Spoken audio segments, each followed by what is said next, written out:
Ouça agora o Mundo Agro Podcast. Saiba tudo sobre o agro, informações, novidades e muito mais. Mundo Agro Podcast, para ouvir onde estiver. Bem-vindos ao Mundo Agro Podcast, o seu podcast sobre o agronegócio. E o tema de hoje é fatos e mitos da agricultura. E para falar sobre isso, nada melhor do que trazer um especialista na área, um defensor do agronegócio, que lançou um livro recentemente, que é uma leitura muito agradável, que é o Agricultura, Fatos e Mitos. Eu estou falando do engenheiro agrônomo Chico Graziano. Tudo bem, Chico? Seja bem-vindo ao Mundo Agro Podcast. Oi, Rogério, tudo bem? Obrigado. Obrigado por me dar essa oportunidade de falar com a sua turma aí e ajudar a combater os mitos, né? Muito obrigado, um prazer enorme falar com você.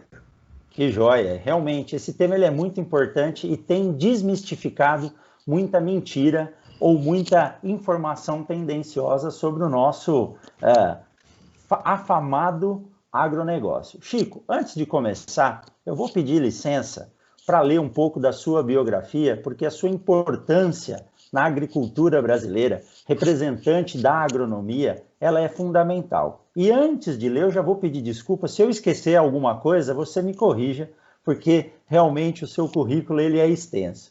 O Chico, ele é nascido em Araras, terra da laranja. Não sei se ainda é, hein, Chico? Não é mais, não. O Chico é nascido em Araras, em São Paulo. Ele é produtor rural, engenheiro agrônomo e mestre em Economia Agrária pela Exalc-USP, doutor em Administração pela FGV, foi docente na Unesp, saudosa Unesp, onde eu tive a oportunidade de estudar em Botucatu, ele foi docente em Jaboticabal. Atualmente ele é docente professor de MBA na Fundação Getúlio Vargas, possui 10 obras ligadas ao agro publicadas, foi comentarista na TV Terra Viva, da Band, engenheiro agrônomo pela Associação dos Engenheiros Agrônomos do Estado de São Paulo, chefe de gabinete da República na gestão do presidente Fernando Henrique Cardoso, foi presidente do INCRA, secretário estadual de Agricultura do Estado de São Paulo durante 2 governos. Ele é consultor em agronegócio e sustentabilidade, sócio-diretor da ePolitics Graziano e aí, hoje em dia, com muito orgulho, um grande comunicador e defensor do agronegócio. Esse é o autor do livro Agricultura, Fatos e Mitos, Chico Graziano.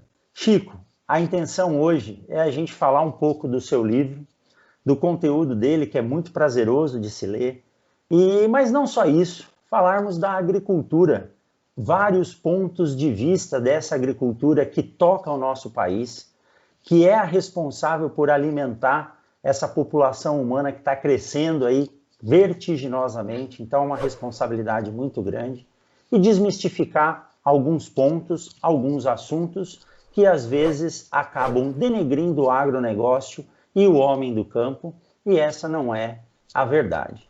Chico, o que te levou, o que te incomodou, qual foi o bichinho que te cutucou para se reunir com o Décio Gazzoni, com a Maria Tereza e escrever essa obra, Agricultura, Fatos e Mitos? Rogério, eu trabalho de alguma forma relacionado com comunicação faz muito tempo. Por quê? Porque eu sempre gostei de escrever. Eu tive vida pública, política, então você obrigatoriamente vai aprendendo a se expressar, a transmitir mensagens, e eu então sempre, quando tive espaço no Estadão, durante 10 anos eu fui colunista do jornal Estado de São Paulo, escrevia, portanto, para públicos mais amplos, né, do que aqueles ligados à agricultura pecuária do Brasil. Agora, a origem do livro, especialmente, do Agricultura, Fatos e Mitos, foi o seguinte: há alguns anos, talvez uns 6 anos, eu fui convidado a participar de um evento promovido pela Jovem Pan aqui de São Paulo, que chamava-se algo como Alimentos ou Alimentação, Fatos e Mitos, sobre alimentos. Muito bem, eu fui lá, tinha bastante gente, tinha muitos comunicadores, muitos jornalistas, muitos chefes de cozinha, muitos pessoal ligado à história do alimento, e se falou muito sobre vegetarianismo, sobre alimentos orgânicos, sobre produção de alimentos, sobre alimento saudável, enfim, esse era o foco. Eu fiquei impressionado, francamente falando, com a quantidade, eu fiquei muito impressionado com a quantidade de bobagens, coisas erradas que se falavam que eu vi lá. Eu coordenei uma mesa, não havia muitos profissionais do agro ou da engenharia de alimentos nessa reunião, mas havia alguns. E nós contrapusemos lá, olha, mas não é bem assim, porque não, por causa disso. Eu voltei para casa impressionado com o grau de desinformação daquelas pessoas. Exatamente. Né? Eram pessoas do bem, eu não vi ali ninguém interessado em criticar nada sobre o agro, falar mal de agricultor, nada disso. Eram pessoas do bem, mas elas estavam mal informadas, o grau de informação delas era distinto do que aquilo que o conhecimento técnico, científico apontava para todos nós. Então eu voltei em casa pensando, aí meu coração de professor aqui falou mais alto, eu fiquei pensando, puxa vida, eu vou escrever umas lições sobre o agro. Pensei em lições. Eu fiquei 1 ano e meio trabalhando sobre isso. As lições sobre o agro, que era para os jornalistas. A minha ideia era para esse público, vamos dizer, mal informado. Quando eu convidei o Décio Gazzoni, que eu acho que eu reputo é uma das maiores inteligências da agronomia brasileira, pesquisador da Embrapa, etc. O Décio achou meio pretensioso falar em lições. E daí surgiu, então, a ideia dos fatos e os mitos. Vamos combater os mitos apresentando os fatos. Então, a gente fez uma regulagem nos textos.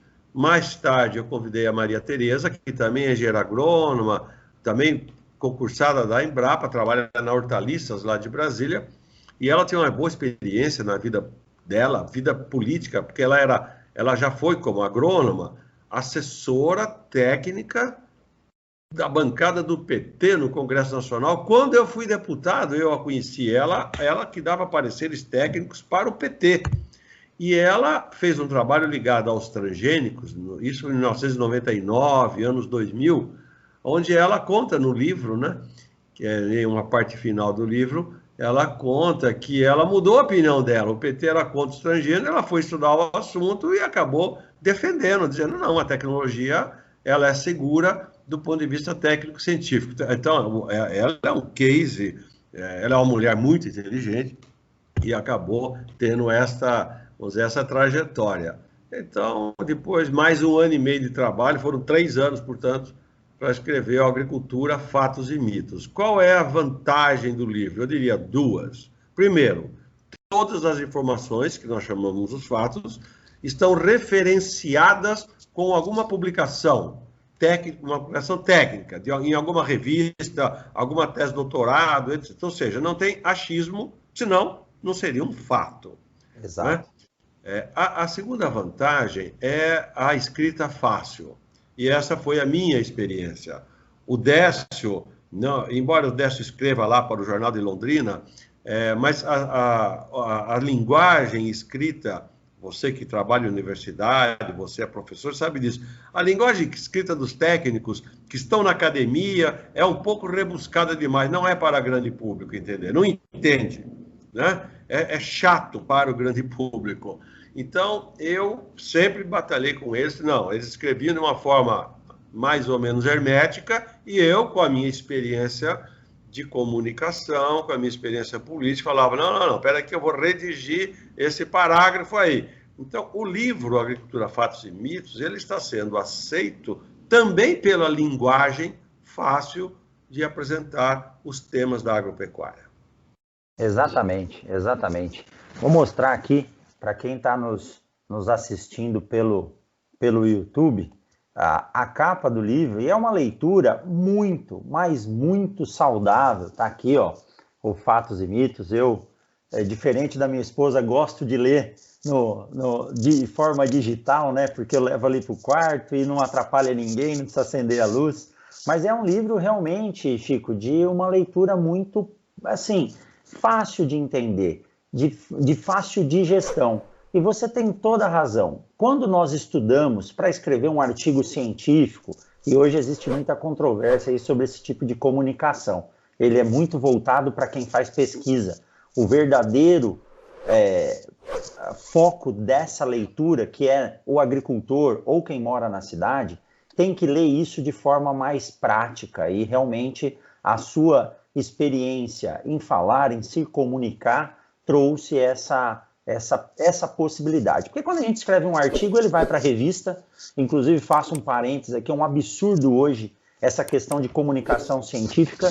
Minha esposa, que é pesquisadora também, essa semana, montando um projeto para conseguir recurso para tentar pagar a publicação de um artigo que a revista cobra $3.000. Isso é um absurdo à ciência.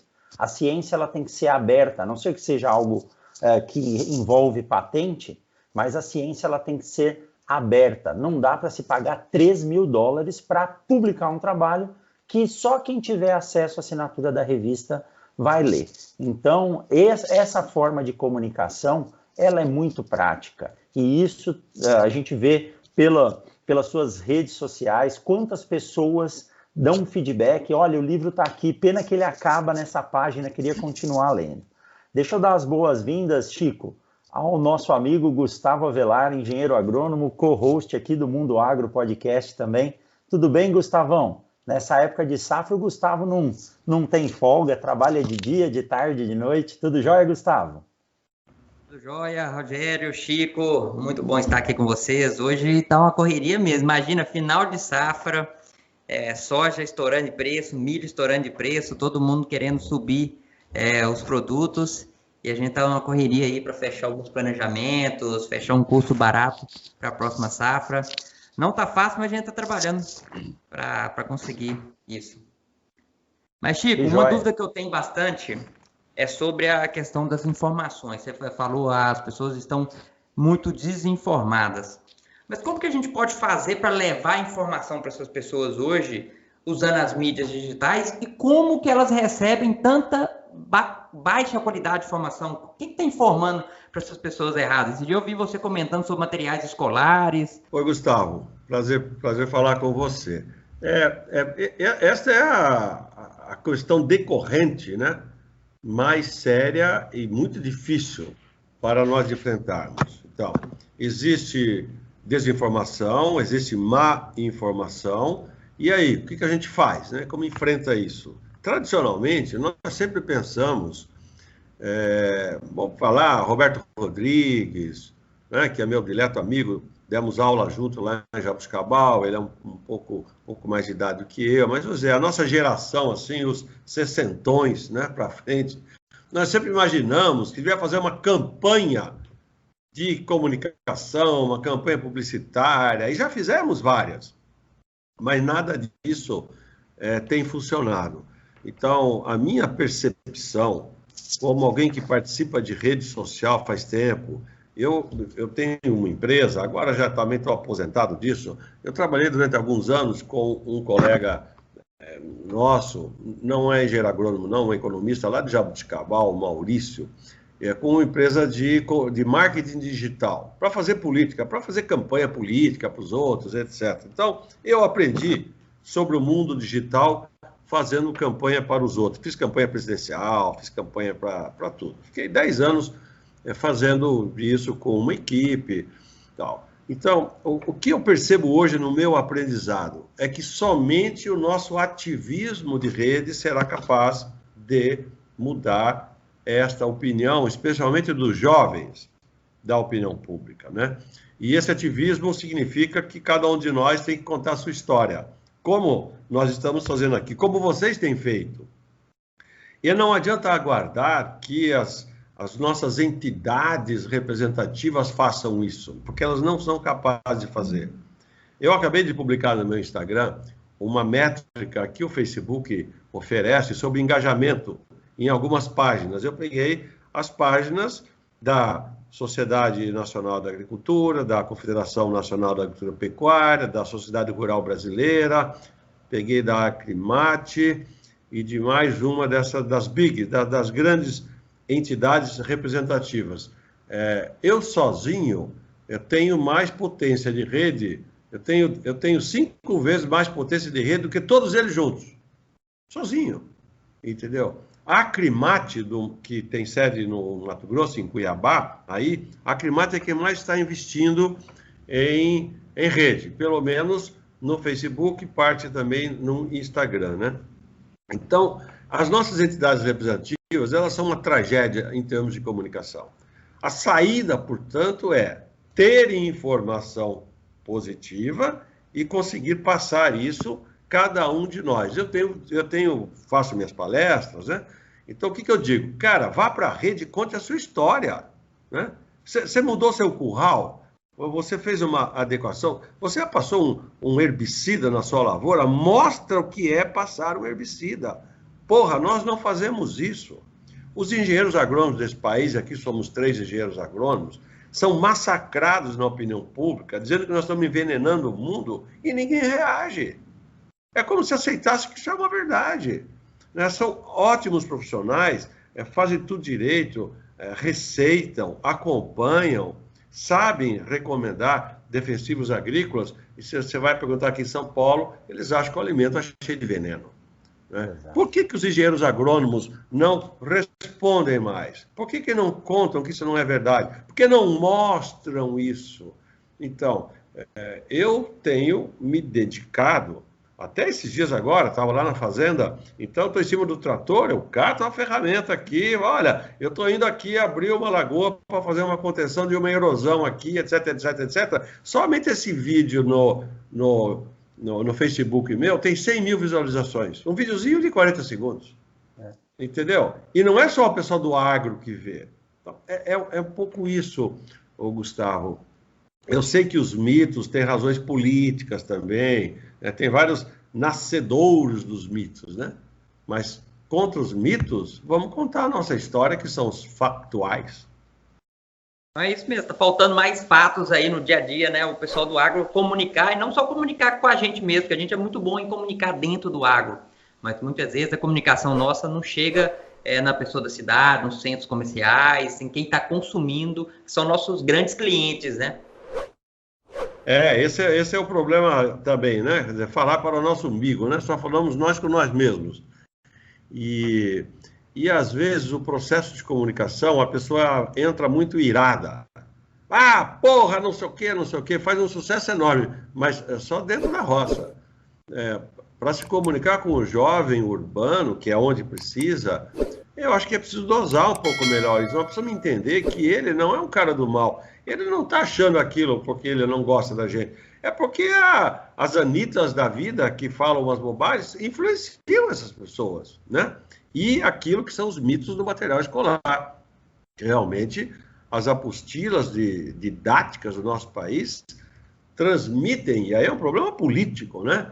Contam a história da agricultura latifundiária, da agricultura escravagista, da agricultura que não gosta dos índios e mata os índios. Conta uma história como se fosse o presente do agro. E as crianças com 7, 8, 9 anos, imaginem, ficam vendo aquilo ali, vão crescer o quê? Vão crescer com uma imagem deturpada da agropecuária brasileira. Principalmente nessa fase que eles absorvem a informação como esponja, né? É muito complicado isso, é muito complicado. Mas nós vamos mudar isso, viu, Chico? Seus vídeos têm causado bastante incômodo e tenho certeza que você vai produzir um material aí que a gente possa distribuir através de um repositório para informar os professores. Chico, você sempre teve um papel importante, como eu li na sua biografia, na política. E quando a gente trabalha com informações que são informações polêmicas, é difícil a gente tentar defender um assunto e desvincular ele do viés político. Como que você tem feito isso? Porque hoje você é mais um comunicador do agro do que um político, né? Como que é essa relação de trazer informação e mostrar para o público que hoje não é uma tendência de defesa política, mas sim a defesa de um sistema de produção de um país? Ô, Rogério, talvez o que mais tenha me favorecido nesses últimos tempos é que eu sou uma pessoa profundamente decepcionada com a política. Então, eu me tornei um cara ascético com política. Eu não gosto de nenhuma política, de nenhum político, de nenhum partido. Eu já apoiei todas. Eu fiz um movimento político muito importante para mim e de certa importância política quando eu saí do PSDB, onde eu sempre fiz política, junto com o Fernando Henrique Cardoso, que sempre foi meu grande líder na política. Eu saí do PSDB para apoiar o Bolsonaro, né? Então, como eu sou um cara conhecido, eu fui manchete no Globo, fui manchete no Estadão, na Folha e tal, para apoiar o Bolsonaro, porque eu realmente vi assim, olha, a política no Brasil está uma putaria tão grande que não tem outra alternativa que não seja apoiar o Bolsonaro. Pô, mas o Bolsonaro é demais para minha turma, né? Eu falava, não, cara, não dá mais, isso aqui, porque o Bolsonaro era contra tudo e contra todos. E disputou a eleição sozinha, o pessoal do agro apoiou ele e eu fui nessa, e nós fomos fazendo um movimento político que acabou dando certo, ele se elegeu. E o que aconteceu? Agora ele faz a mesma política que os outros faziam. É impressionante. Então, eu estou muito decepcionado com a política, o que está me garantindo graus de liberdade para eu falar mal da esquerda, da direita. Eu não tenho rabo preso com ninguém. Então, essa minha autonomia, né, fruto da minha própria experiência de vida, dos meus amargores e de alguns sucessos que eu tive, é que me permitiram migrar, porque eu sempre fui muito associado aos políticos e à política, né?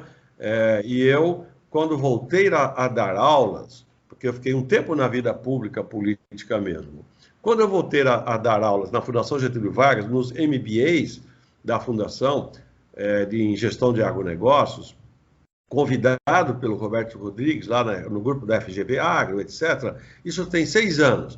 Aí eu falei, não, daqui para frente eu quero ser professor. Eu vou focar o fim da minha vida em ser professor, escritor e comunicador do agro. É o que eu tenho feito, entendeu? Então a política, para mim, ela passa longe. Eu sei que ela existe, eu sei que ela é importante, né? Mas a política, em geral, está atrapalhando o Brasil. E atrapalha também a comunicação sobre os feitos da agronomia. Chico, você colocou um ponto importante, né? Eu acho que um dos grandes problemas nossos em comunicação é o pessoal do agro não participar tanto da política como deveria participar, né? Não estar mais presente e se posicionar. Eu acho que a gente não pode ser morno quando se fala em política. Muitas vezes você muda de opinião lá na frente. Isso é normal em política. Eu apoiei um candidato porque ele era a melhor opção naquele momento. Depois ele começou a fazer merda. Eu não vou apoiar ele só porque eu elegi ele. Eu posso mudar de opinião e buscar outros caminhos melhores, né? Igual você falou, naquele momento era a melhor opção. Mas vamos ter que acompanhar o trabalho dele e depois a gente tomar outras decisões que sejam melhores dentro da nossa ideologia política, né? Principalmente num país que é agrícola, nós temos que ter um pensamento muito liberal, porque a gente depende de vender os nossos produtos para o mercado externo, de ter relações internacionais muito boas, porque nós somos vendedores de commodity, né? E precisamos, o pessoal do agro, as pessoas, os jovens, precisa participar mais da política, tomar partido, entender como é que funciona o partido, entender como é que funciona a política, para melhorar, porque se as pessoas de bem não tomam conta, o rato vai tomar conta. Já dizia Sócrates, né?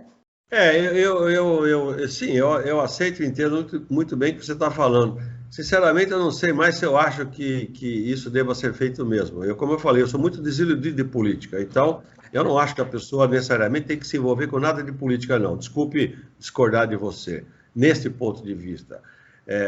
Porque o que eu gostei do que você falou, que eu vou resgatar aqui, nós que somos produtores rurais, empresários rurais, nós temos que ser mais liberalizantes, nós temos que acreditar mais que nós somos capazes de fazer as coisas.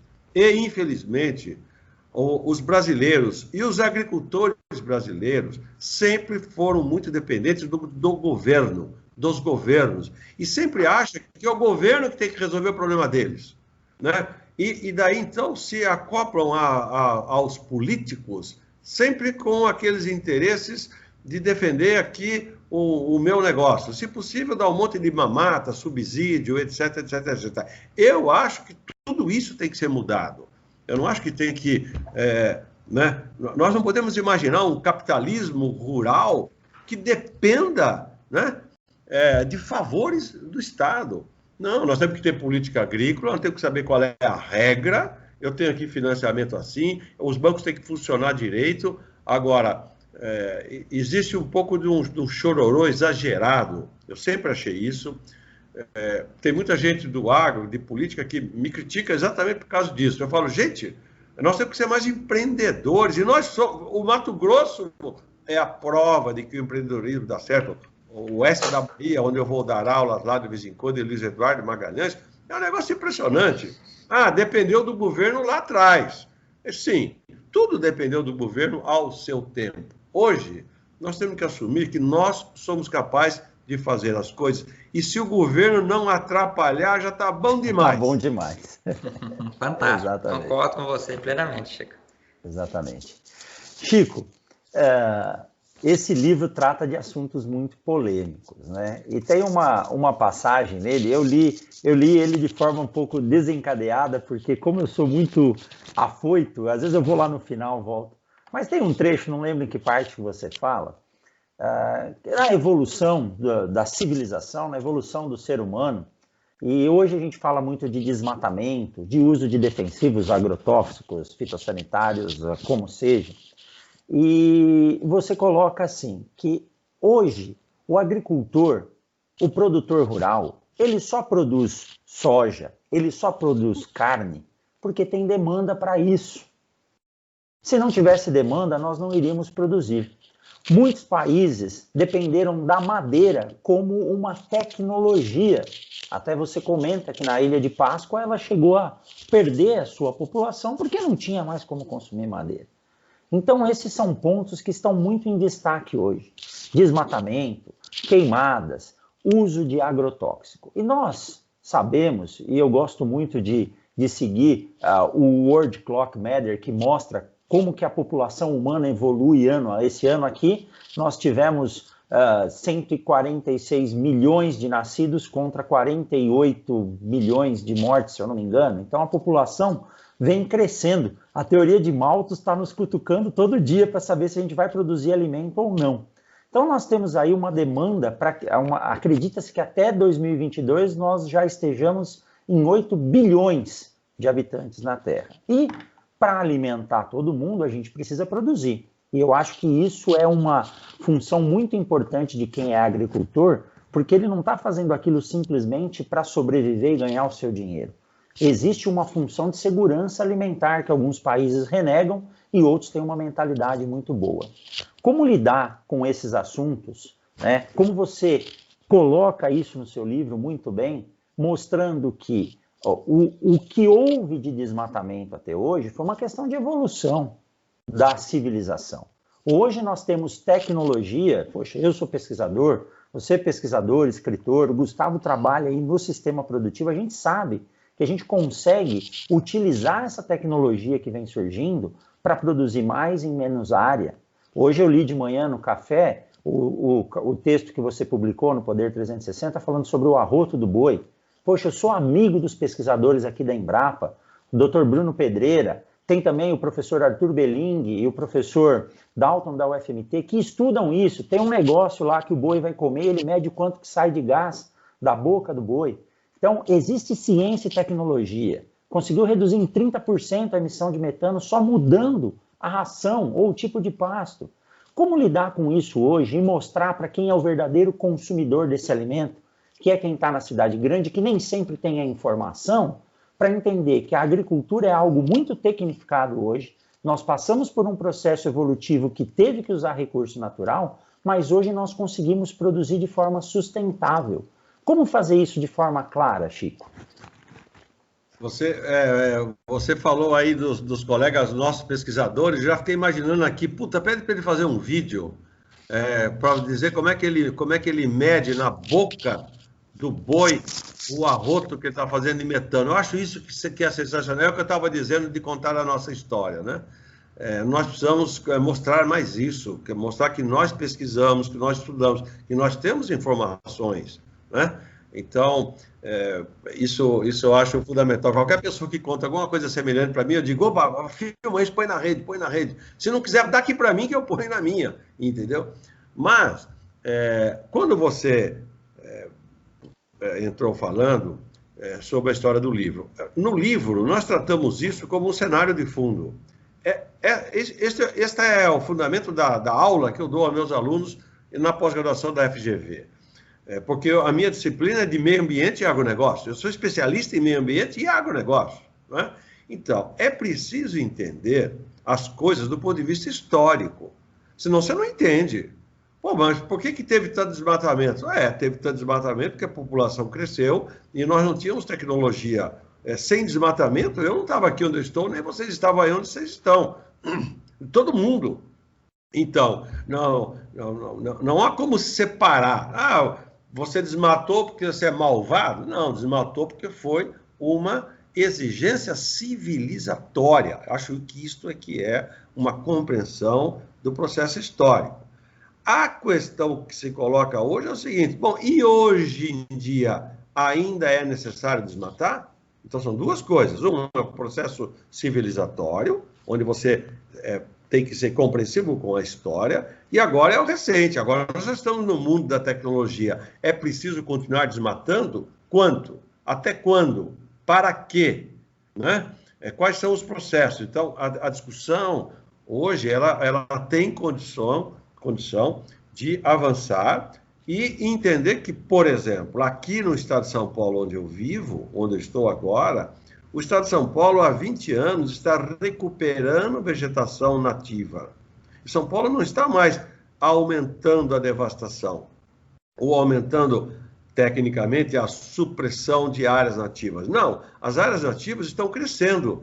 Cresceram de 13% para 22% do território em 30 anos. Então, São Paulo já virou a página, como a Europa fez, como os Estados Unidos fizeram, como todos os países fizeram. Muito bem. Mas e na região do Cerrado brasileiro? Né? E lá no Tocantins e no Goiás, e no oeste da Bahia, e aí no nortão do Mato Grosso, ainda existem áreas boas, planas, férteis, para serem ocupadas pela agricultura? Sim, aonde estão? Então, a discussão ela tem condições de ser muito mais técnica do que esta que a opinião pública faz, que é assim, se é a favor ou contra o desmatamento, que é uma coisa polarizada. Nós temos mania de raciocinar polarizadamente, né? Se é contra ou a favor, esquerda, direita. A única polarização que eu admito é no futebol, né? Quer dizer, Santos e acabou, né? Que eu sou santista. Mas, veja só. Então, nós estamos, sinceramente falando, no tudo que eu aprendi na vida, nós estamos já em uma época de avanço tecnológico que possivelmente vai começar a sobrar terras no mundo. Olha só, isso é maluco de pensar. Por quê? Porque o avanço da agropecuária pelas zonas desérticas e o avanço que pode acontecer, inclusive sobre os mares, é algo que nós não sabemos direito o que vai acontecer. Mas no deserto nós já estamos vendo, né? E o avanço de produtividade na mesma área tem sido algo simplesmente extraordinário. Então, se essa tendência continuar por mais 20 anos, daqui esse período não vai mais haver desmatamento em nenhum lugar do mundo, vai haver recuperação de áreas florestais, porque vai começar a sobrar terra. Esta que é uma das tendências, né, contemporâneas baseadas no avanço tecnológico no agro. É maravilhoso, é surpreendente. Eu costumo dizer, Chico, que a evolução da ciência, da tecnologia e de um setor dentro de uma nação, ela se dá mais ou menos como a evolução de alguém que quer ser professor, pesquisador e vai fazer graduação, mestrado, doutorado. O Brasil, quando começou o seu desenvolvimento tecnológico, eu fui aluno e orientado do professor João Nakagawa. Ele deve ter estudado um pouco antes que você na Exalc, estudou junto com França, com Júlio Marcos Filho, assim por diante. E eles contam muito dos incentivos da Fundação Rockefeller, que mandava os pesquisadores brasileiros para fora do país, seja para os Estados Unidos, para a Europa, para desenvolver a sua habilidade e trazer tecnologias. Então, nesse período, a ciência e tecnologia no Brasil estava numa fase de desenvolvimento que eu digo que o Brasil estava no seu mestrado, onde ele simplesmente tinha que pegar uma teoria e repetir sem a necessidade de inovação. Nas últimas décadas, o Brasil tem se destacado muito, principalmente no agronegócio, na agropecuária e em outros setores também de tecnologia de informação, desenvolvendo suas próprias tecnologias. Então, esse estudo que eu citei dos meninos aqui da Embrapa, que avaliam o quanto que o boi emite de gás pela boca, as tecnologias voltadas para a minha área em termos de produção de sementes, as tecnologias de uso otimizado de recursos como adubos, que é a parte que o Gustavo mais atua, isso tem mostrado duas formas de desenvolvimento. O primeiro, que o custo está alto, então eu tenho que otimizar para o produtor poder sobreviver. Você comentou que sentou com a sua filha outro dia para fazer o cálculo da reforma de uma pastagem. Eu preciso ver quanto vai custar e se aquilo vai me dar rentabilidade, porque ele tem que se manter no campo ainda. Então, o avanço dessa tecnologia, ele é muito satisfatório em termos de melhoria da qualidade da produção e melhoria da qualidade do alimento que está sendo oferecido. Hoje a gente não pensa só em fazer uma banana, mas eu penso em fazer uma banana que tenha melhor condição nutricional do que uma banana produzida com deficiência de adubo e assim por diante. Então isso provavelmente vai contribuir para o que você disse do estado de São Paulo. O estado de São Paulo tem, se eu não me engano, 4% da Mata Atlântica que ela tinha desde o começo. E se eu estiver errado, depois deixa nos comentários aí, alguém me corrige. Então a gente pode recuperar isso, né? Pode recuperar. E existe tecnologia para isso e a gente consegue melhorar de forma que tem um artigo que foi publicado por pesquisadores da USP de São Carlos, juntamente com pesquisadores dos Estados Unidos, e o relator dele foi o professor Ratan Lal, da Ohio State University, que foi prêmio Nobel, juntamente com o Al Gore. Eu tive a oportunidade de estar lá, visitá-lo, ele veio aqui do Brasil, e esse artigo mostrava, Chico, que a produção de cana no Brasil, ela só perdia em termos de sequestro de carbono para a mata nativa. Uma cultura extremamente criticada por exaurir o solo, por gastar muito combustível, e hoje é o que dá sustentabilidade para muita coisa, fazendo açúcar, fazendo álcool, fazendo energia. Tem um episódio que eu gravei com uma colega de turma, que é funcionária de uma das grandes usinas, grupos de produtor de bioenergia aí do mundo, e mostra o tanto que é sustentável aquilo, ao ponto deles controlarem a rotação do motor de uma máquina para saber se ela está gastando muito ou pouco. Então isso é tecnologia. Então nós temos subsídios para isso. Então mostrar que a necessidade de usar os recursos naturais para evoluir é intrínseco à evolução do ser humano. Agora hoje nós temos tecnologia, mas nós temos que mostrar isso e colocar em prática. Porque não adianta eu fazer um trabalho dentro da universidade, guardar ele na prateleira da biblioteca e não levar para o produtor. Leva para o produtor. Se deu certo, ele assume. Se não deu, você passa para o próximo degrau e vai seguindo assim por diante. Então, isso é fantástico. Eu sou um defensor e gosto de tecnologia e isso nos ajuda a evoluir. Então, é importante a gente se comunicar bem, como o Gustavo disse. Não precisa ter vergonha de pegar o celular, subir no trator, né, com o chapéu molhado, a camiseta suada e falar, pô, eu estou fazendo isso. Né? Aí, às vezes, a pessoa olha, não sabe o que é e é isso que vai fazer a diferença lá na frente, né? Mas, então, você falou do meu artigo que eu publiquei nesses dias, hoje, né? Sobre o arroto do boi, sobre a pecuária, metano, a ruminação, etc. Eu ofereço nesse artigo um dado, que é um dado que foi oferecido para todos nós pelo Maurício Palma Nogueira, que é quem cuida do Rally da Pecuária, que é um grande engenheiro agrônomo, um grande consultor. Acho incrível esse dado. A produção média de carne do Brasil está ao redor de 70 quilos por hectare ano. E os top 10 do Rally da Pecuária produzem numa base de 500 quilos por hectare ano. Então é de 70 para 500. Então veja só, o Rogério, o Gustavo e vocês, A tecnologia já está no campo, não está precisando tirar de prateleira. Já existe conhecimento tecnológico capaz de levar uma produtividade de 70 para 500. Mas se não for para 500, que é o top do top, que leve para 200, já aumentou 300%. Já triplicou. Então, a pecuária no Brasil, o Brasil se tornou o maior exportador mundial de carne bovina e as pastagens caíram em 30 milhões de hectares.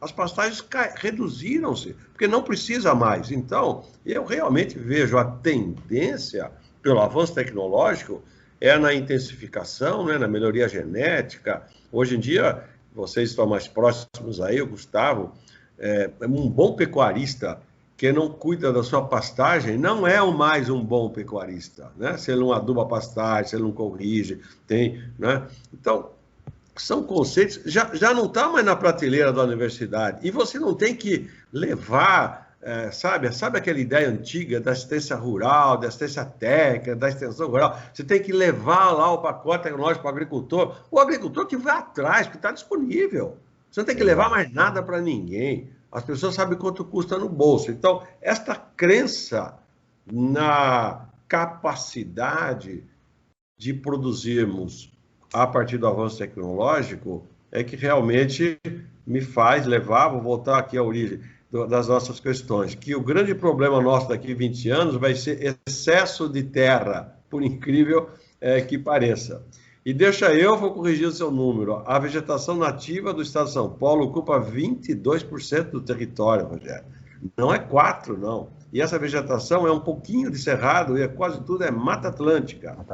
Existe um equívoco, eu botei isso no meu livro, que em algumas publicações consideraram Mata Atlântica apenas a mata ombrófila densa e úmida. Mas Mata Atlântica você tem vários, né, vários sistemas, vários fitofisionomias de Mata Atlântica, que, de tal forma que o estado de São Paulo, com tudo que já se fez, 22% do território está com vegetação nativa. É surpreendente, é sensacional. Só que na Europa é muito mais já. A Europa também devastou tudo. E agora a Europa tem uma base de 45% do seu território coberto por florestas. Então é isso, essa é a história da civilização. Você, sem tecnologia, você avança, com tecnologia, você intensifica. Chico, nós estamos começando uma era aqui no Mato Grosso, já é uma tecnologia que já existe, que é as integrações entre lavoura, pecuária e floresta, que está crescendo absurdamente, né? E é uma tecnologia extremamente antiga. Eu tive a oportunidade, quando eu estava na faculdade, de estagiar na Embrapa, e eles já falavam disso, mas hoje está pegando corpo. E hoje a pessoa, ao invés de desmatar, é melhor ela plantar soja na área de pasto dela, que vai produzir razoavelmente bem, colocar o capim depois, ela vai ter aí 3, 4 animais por hectare, onde que ela geralmente estava colocando meio, e vai reduzir o desmatamento absurdamente nos próximos anos por essa integração que está tendo no mercado, sem aumentar a área e otimizando muito os recursos que tem hoje, otimizando adubo, otimizando área, a parte hídrica, a água. Então, como você tem falado aí, a gente vê que nos próximos anos essa tendência aí de otimização de recursos vai fazer sobrar área, né? Não faltar, mas sobrar área mesmo. É incrível isso. E os dilemas que os produtores têm enfrentado, especialmente com oferta de mão de obra, né? Porque se você tem uma região que era muito especializada em grãos, de repente você começa a intensificar a pastagem e aí começa a demandar outro tipo de serviço, outro tipo de equipamento, e não tem, né? Então, mas tudo isso a gente vê a roda se movendo. Eu fui outro dia ver os dados sobre esta equação da integração lavoura-pecuária com floresta, do trabalho feito pela Cocamar, no Arenito do Paraná. Naquela região mais de solos mais fracos, etc., né? E a Cocamar, a partir de Maringá, indo lá para Apucarana, etc. É incrível aquelas pastagens vagabundas que tinham 0,3, 0,5 cabeças por hectare, estão produzindo soja, tiram a soja, né?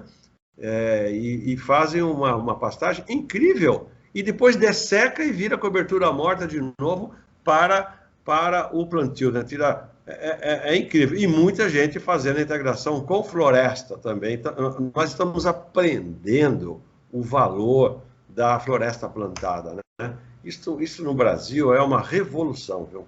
Chico, tem uma mudança cultural que é bem bacana. Se você pegasse há 5 anos atrás, você tinha 2 gerentes da fazenda, o da pecuária e o da lavoura. E eles brigavam entre si. O cara da pecuária não queria que a lavoura crescesse, que na cabeça dele ele ia perder pastagens. E hoje é o contrário. O cara da pecuária, ele vira para o cara da lavoura e diz, não, vamos plantar mais soja, porque onde ele planta soja, ele coloca o pasto, a produtividade dele é 3, 4 vezes maior, ele consegue colocar mais animais, e para o cara, para o gerente, ele ganha por rentabilidade, né? E a rentabilidade aumenta muito. Então, a mudança cultural é muito grande hoje. Pô, é sensacional, é isso mesmo. O Chico, umas 3 semanas atrás eu dei uma palestra sobre sementes forrageiras para o pessoal de Rondônia, do Instituto Federal, e às vezes a gente não consegue levantar alguns dados no Brasil, né? Da quantidade de área plantada para produzir semente de pastagem. E esse valor tem subido a cada ano, né? 140 mil hectares no Brasil inteiro de área plantada só para produzir semente de pastagem. E hoje a gente vê aqui no Mato Grosso, eu tenho um ex-aluno muito próximo aqui, em Vera, e eu tenho mais contato com ele, então a gente acompanha o dia a dia da rotina da fazenda dele, e eles plantam a braquiária sem ter uma cabeça de boi. Então esse sistema de integração ele é tão bom para o processo produtivo que a gente chega a ter pasto sem ter boi. E o fator mais importante disso é o quê? Ele está comprando algo que ele não comprava, que é a semente de pasto. Isso está incentivando a indústria, o mercado de pastagem, a contratar mais pessoas, a se tecnificar, contratar melhoristas para fazer materiais de melhor qualidade. Ele está contratando vendedor para vender a semente. Ele está contratando funcionário para montar a unidade de beneficiamento e de tratamento dessa semente. Então, a agricultura, uma simples tecnologia, que é a integração lavoura-pecuária, ou integração lavoura-floresta, desculpe o simples, é lógico que ela é complexa, mas eu digo, uma mudança de paradigma gera tanto ganho econômico em termos de geração de emprego, movimentação financeira, pagamento de impostos, que a gente vê a pujança hoje da agricultura. Então, às vezes, um trabalho bem desenvolvido e colocado em prática faz a economia girar de forma tão grande que às vezes a gente nem precisaria de reformas drásticas para poder melhorar a economia de um país e tornar ele mais sustentável e produtivo, né? Não sei se você concorda comigo. Claro que eu concordo. Eu vou fazer um acréscimo, que é a minha visão, né? Quer dizer, na economia de baixo carbono, esses processos vão começar a ser contabilizados, porque você está armazenando carbono nas raízes da braquiária, e depois, entendeu? Então você vai começar a ganhar dinheiro vendendo carbono. Além da produtividade agronômica, vamos dizer que nós estamos acostumados a raciocinar, né? Seja em carnes, seja em grãos, nós vamos nos acostumar a fazer conta em emissões, em carbono. É a tendência da agricultura de baixo carbono. Então, você ser capaz de mostrar que o seu produto, né, a carne do Brasil, compra a minha carne porque a minha carne tem um valor ambiental maior, né? O Brasil não tem que brigar com a agenda ambiental. O Brasil tem que assumir a liderança da agenda ambiental no mundo todo. Esta que é a visão olhando para frente, né? Passou da hora, né? E às vezes o pagamento de crédito de carbono no Brasil não ocorre de forma mais ampla, não sei por quê. E isso é uma forma de contrabalancear ou de compensar a tecnologia. Porque às vezes eu preciso emitir carbono para desenvolver alguma coisa que a sociedade precisa. Por exemplo, teve um estado aí que ficou sem energia, precisou tocar gerador. Isso é intrínseco do desenvolvimento. Mas se eu tiver uma cultura que vai sequestrar mais do que eu gerei, pronto, está aí o ciclo e o equilíbrio, né? Então é isso que nós temos que pensar. Muito bom, muito bom. Gustavo, mais alguma pergunta? Não. Estou raciocinando aqui, pensando um pouco aqui. É muita informação e uma coisa que eu preciso fazer mais também, Chico, é comunicar. Eu tenho uma rede aí de pessoas que me seguem e são amigos, a gente sempre está conversando, mas eu muitas vezes não mostro o meu dia a dia, o que, é que a gente está fazendo no campo, como é que a gente está planejando, como é que a gente está trazendo tecnologia, aumentando produtividade, né? Não mostro o tamanho da cadeia, que a gente tem que olhar Chicago, que a gente tem que olhar o mercado interno, que a gente olha a Rússia, que a gente olha Marrocos, que a gente olha o mundo todo quando a gente faz as estratégias aqui. É isso aí, é isso aí. Vai, vire conte mais as suas histórias, mostre para os outros. Eles não sabem, né? Especialmente os que estão longe, não sabem desse mundo, da qualidade, né? Daquilo que nós estamos falando, dos processos tecnológicos, né? A quantidade de informação que você precisa ter. Vem aqui tocar a roça para ver se é fácil, sabe? Então, os agricultores brasileiros, eles têm sido muito capazes de levar adiante seus processos, mas são incapazes de mostrar para os outros como é difícil isso. É muito conhecimento, né? Muito conhecimento naquilo que nós produzimos, né? Isso é um valor incrível para a sociedade. Mas, parabéns aí pelo seu trabalho. E esse é o verdadeiro reality show, né? E não sai caro para ninguém mostrar o que nós estamos fazendo. Chico, nós estamos chegando aqui no final da nossa conversa, mas antes de finalizar, eu quero te pedir duas coisas. A primeira, quando eu comentei aí que estava lendo seu livro para a gente poder discutir, já perguntaram aonde eu encontro esse livro, como que eu faço para conseguir chegar ao Agricultura, Fatos e Mitos. Conta para a gente quem quiser comprar ou acessar o seu livro, como que deve fazer. Primeiro, você comprou o e-book. O e-book ele é comercializado pelo Kindle da Amazon. Então, obviamente, quem gosta da leitura do e-book vai encontrar lá na Amazon, no Kindle.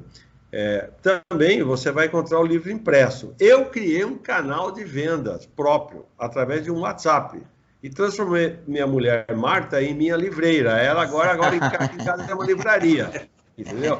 Quem comprar pelo WhatsApp do Fatos e Mitos vai receber autografado. Eu acabei de autografar 130 livros aqui esta manhã, graças a Deus. Então, nós estamos divulgando o livro através do WhatsApp. Esse mundo da pandemia, todo mundo aprendeu a se virar, né? Porque as livrarias, obviamente, não vendem nada nesse mundo de hoje.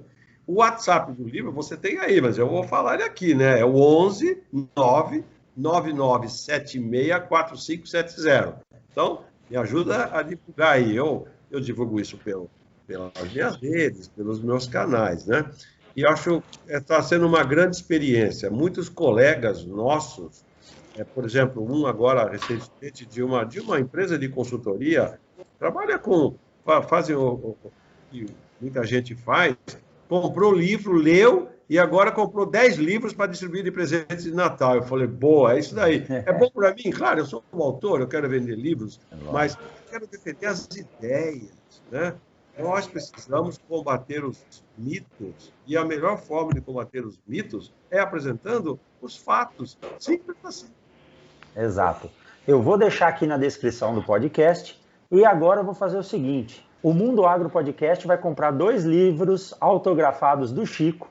Um nós vamos sortear para os nossos seguidores no Mundo Agro Podcast, e o outro eu vou colocar aqui na universidade à disposição para quem quiser, para quem não puder comprar. A biblioteca é pública, pode ir lá pegar o livro, passa uma semana a ler, devolve para outra pessoa ler. Então o Chico vai me mandar autografado aí, em especial aqui para o Mundo Agro Podcast. Um nós vamos doar para os nossos ouvintes, nós vamos sortear para os nossos ouvintes e seguidores aí do Mundo Agro Podcast, e o outro estará na biblioteca aqui da universidade. Eu vou deixar aqui na descrição. Chico, só comenta para nós qual que é o seu Instagram, o seu celular você já colocou, e qual que é o seu e-mail aí, caso queiram entrar em contato com você.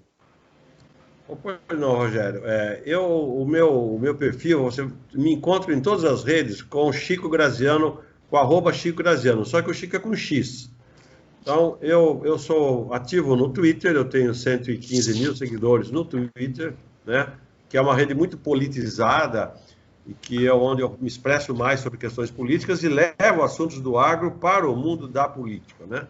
E no Instagram e no Facebook, já com assuntos mais técnicos. E no LinkedIn também, que é uma rede profissional muito legal, onde a gente consegue conversar com muita gente, né? Então, eu prefiro até que me escrevam em uma dessas redes ao invés do e-mail. Perfeito. É uma, né? Então, @Chico Graziano vai me encontrar fácil. Legal. Perfeito.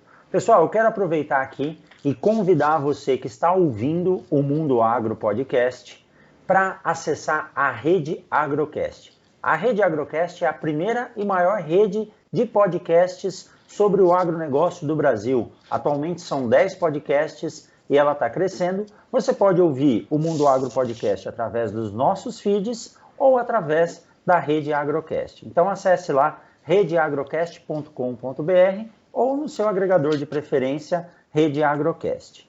Para continuar ouvindo e seguindo o Mundo Agro Podcast, também nos siga lá nas redes sociais como @Mundo Agro Podcast. Chico, muito obrigado. Gustavão, sempre um prazer poder bater esse papo com você.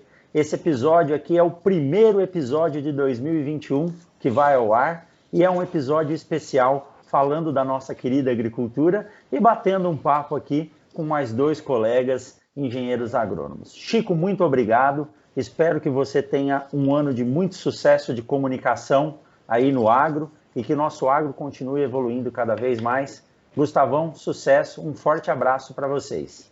Forte abraço, foi um prazer conversar com você, Chico, prazer em conhecê-lo e pode ter certeza que eu vou estar incentivando aí a galera a mostrar mais o dia a dia. Tem muito amigo meu produtor que gosta de postar, mas precisa mostrar mais coisas aí do dia a dia deles e eu tenho certeza que essa corrente aí vai levar informação de qualidade para o pessoal que está nos grandes centros aí, que estão um pouco desinformados sobre o agro. Boa, Gustavo, obrigado, gostei. Só isso já me valeu a conversa aqui. Fala para o pessoal, mostra o que nós fazemos, não precisa brigar com ninguém, é só para mostrar como é que funciona a tecnologia do agro. Rogério, obrigado, professor, obrigado. Formado na Unesp de Botucatu, a minha querida Unesp, quantos anos? 16 anos dando aulas na Unesp, lá em Jabuticabal. Eu tenho um carinho enorme, né, pela Unesp, então são boas reminiscências. Muito obrigado por essa oportunidade, um grande ano para todos nós. Muito obrigado. Boa safra para vocês e nós nos vemos por aí. Tchau, tchau. Tchau, tchau. Mundo Agro Podcast, para ouvir onde estiver.